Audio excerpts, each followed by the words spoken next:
Okay, folks, here's a quick review of the Iron Monger Build-A-Figure that was produced by Hasbro for the Iron Man Marvel Legends line of products.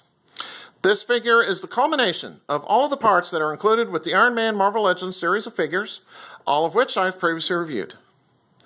Okay, this is my first time reviewing a Build-A-Figure of any type. I'd heard about several of these types of figures when I restarted my collecting hobby a few years ago, and I figured that since I liked the Iron Monger character in the first Iron Man film, why not try to collect all of the pieces for this Build-A-Figure and review it for everyone? Okay, so if I remember correctly, Iron Monger was the creation of one of Tony Stark's enemies, Obadiah Stane. The Iron Monger suit is armored and composed of a fictional alloy called omnium steel. The weaponry includes a powered exoskeleton that amplifies the user's strength, repulsor rays that are fired from the gauntlets, and an intense laser beam that is housed in the suit's chest unit. The suit also provides the user with the ability of subsonic flight, thanks to magnetically powered turbine boot jets.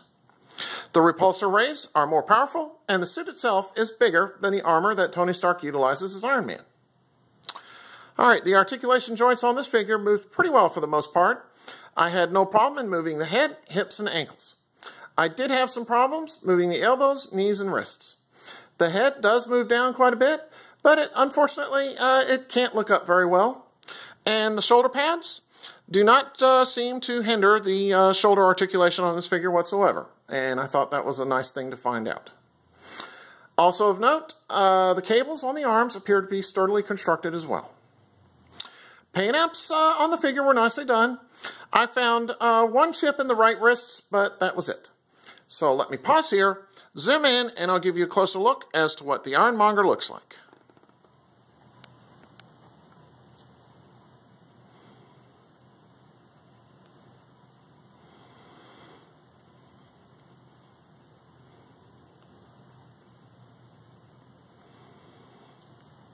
Okay. Alright, Iron Monger, he doesn't have any accessories. So what I'll do now is a quick 360 of him for you and let you see what he looks like from all sides. And interestingly enough, this figure does have peg holes in his feet, and that will allow you to use a figure stand with him if you so choose. So here he is from the front. Here he is from the left.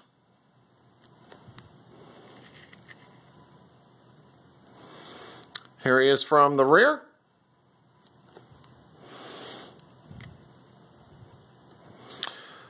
Okay, here he is from the right. Finally, here we are once again from the front.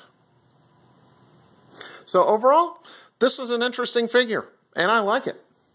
I like this coloring with these red highlights in the facial and chest area, and the blue coloring as well. It's all very nicely done. Paint apps, I thought, were also nicely handled.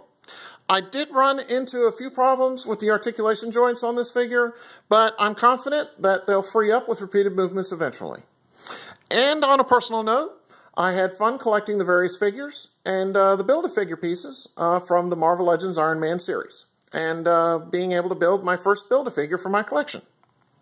So therefore, I think this Iron Monger Build-A-Figure deserves a great recommendation. And I'd like to wish everyone good luck in getting the pieces to build your own Iron Monger Build-A-Figure. Okay, so on that note, take care and stay tuned for my next review. Have a good one.